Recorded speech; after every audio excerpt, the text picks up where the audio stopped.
सत्ता की लालच में ना फैलाओ समाज में ध्रुवीकरण का रोग, आपकी हस्ती मिटा देंगे हम भारत के लोग। अध्यक्ष महोदय, डॉक्टर बाबा साहेब अम्बेडकर ने बनाए गए संविधान के बदौलत पिछड़े और दलित वर्ग को आरक्षण के जरिए समाज में स्थान और सम्मान मिला।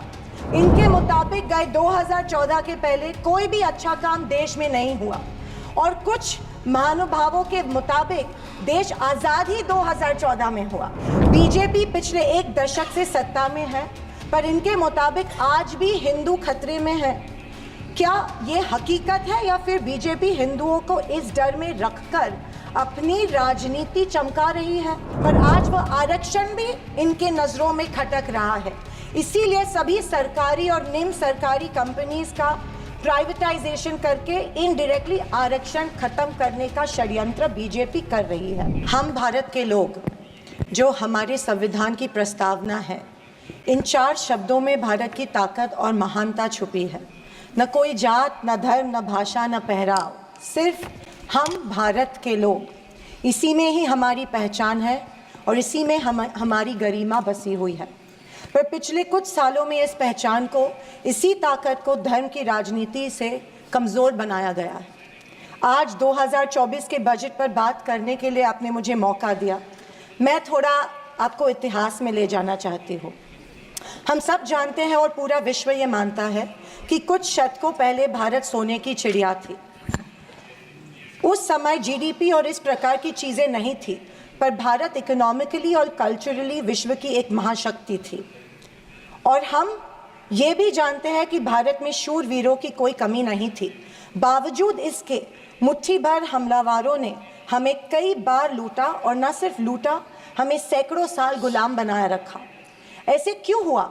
पहले मुगल, फिर अंग्रेज ने भारत पर राज किया। ये वो कर पाए क्योंकि सोना, चांदी, हीरे जवाहरात, पैसे की कोई कमी नहीं थी। लेकिन कमी सिर्फ एक बात की थी और वो थी सामाजिक एकता की। धन, दौलत, ताकत कुछ मुट्ठी भर राजाओं और समाज के ठेकेदारों के पास थी। 90% समाज प्रताड़ित था और मैं ये कहूँगी कि जानबूझकर इन्हीं समाज के ठेकेदारों के द्वारा देश गरीब रखा गया था।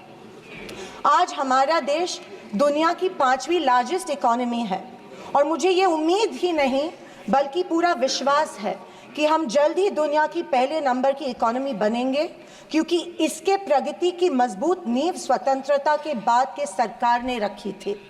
पर इसी के साथ आज हम सामाजिक तौर पर जात, पात, धर्म की शाखाओं में बिखरते जा रहे हैं, कमज़ोर होते जा रहे हैं। फाइनेंशियल इनइक्वालिटीज़ बढ़ती जा रही है।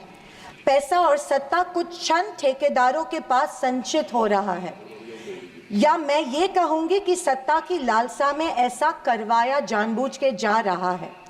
मेरी ये सब बातें कहने का तात्पर्य यही है कि समाज की प्रगति सिर्फ मजबूत इकोनॉमी से ही नहीं, समाज की एकता में है और हमें इतिहास में हुई गलतियों को दोहराने से बचना चाहिए। बीजेपी पिछले एक दशक से सत्ता में है, पर इनके मुताबिक आज भी हिंदू खतरे में है। क्या ये हकीकत है या फिर बीजेपी हिंदुओं को इस डर में रखकर अपनी राजनीति चमका रही है? आप बताएं, जो संस्कृति हजारों साल गुलामी के जंजीर में जकड़ी पड़ी है, रहने के बावजूद जिंदा है, जिंदा ही नहीं सारे विश्व में अपना डंका बजा रही है, वो खतरे में कैसे आ सकती है? पर फिर सोचने पर मुझे महसूस होता है कि बीजेपी और उनकी नीतियां की वजह से हिंदू खतरे में है। एक नदी के बहाव की तरह बहती चली आ रही हमारी हिंदू संस्कृति है। सामने आने वाले हर कट्टरता के पहाड़ों को काटते हुए, हर पत्थर के सेंध लगाते हुए वो बह रही है। उसके बहाव को ना कोई तलवार काट सकती है, ना ही कोई पहाड़ रोक सकता है। पर आज दुर्भाग्यवश उसी नदी के बहाव रोककर कट्टरता में ढालने की कोशिश की जा रही है और मैं समझती हूँ कि यही भारतीय संस्कृति के पतन का कारण बन सकता है। अध्यक्ष महोदय, डॉक्टर बाबा साहेब अम्बेडकर ने बनाए गए संविधान के बदौलत पिछड़े और दलित वर्ग को आरक्षण के जरिए समाज में स्थान और सम्मान मिला, पर आज वह आरक्षण भी इनके नजरों में खटक रहा है। इसीलिए सभी सरकारी और निम्न सरकारी कंपनीज का प्राइवेटाइजेशन करके इनडायरेक्टली आरक्षण खत्म करने का षड्यंत्र बीजेपी कर रही है। स्पीकर सर, इनके मुताबिक गए 2014 के पहले कोई भी अच्छा काम देश में नहीं हुआ और कुछ महानुभावों के मुताबिक देश आज़ाद ही 2014 में हुआ। खैर, आप कितनी भी कोशिश कीजिए, लेकिन इस सच्चाई को नहीं झटला सकते कि आज जो भारत चांद पर पहुंचा उसकी नींव इसरो के रूप में पंडित नेहरू जी ने रखी थी। 2014 से बीजेपी अपने झूठे प्रोपेगेंडा से कांग्रेस की लेगेसी को मिटाने की पुरजोर कोशिश कर रही है, पर इनकी लाखों नॉन बायोलॉजिकल कोशिश के बावजूद दुनिया इस देश को नेहरू गांधी का देश ही मानेगी। ये दुनिया की किसी भी कोने में जब जाते हैं तो इनको गांधी जी के प्रतिमा के सामने ही नतमस्तक होना पड़ता है। ऐसी सरकार और ऐसे वित्त मंत्री से हम क्या उम्मीद करें जो प्याज के बढ़ते दाम के सवाल पर कहती है कि दाम बढ़ते हो तो बढ़ने दो, मैं प्याज नहीं खाती। स्कूल कॉलेज के फीस बढ़ते हैं तो बढ़ने दो, हम शिक्षा नहीं भक्त बढ़ाते हैं।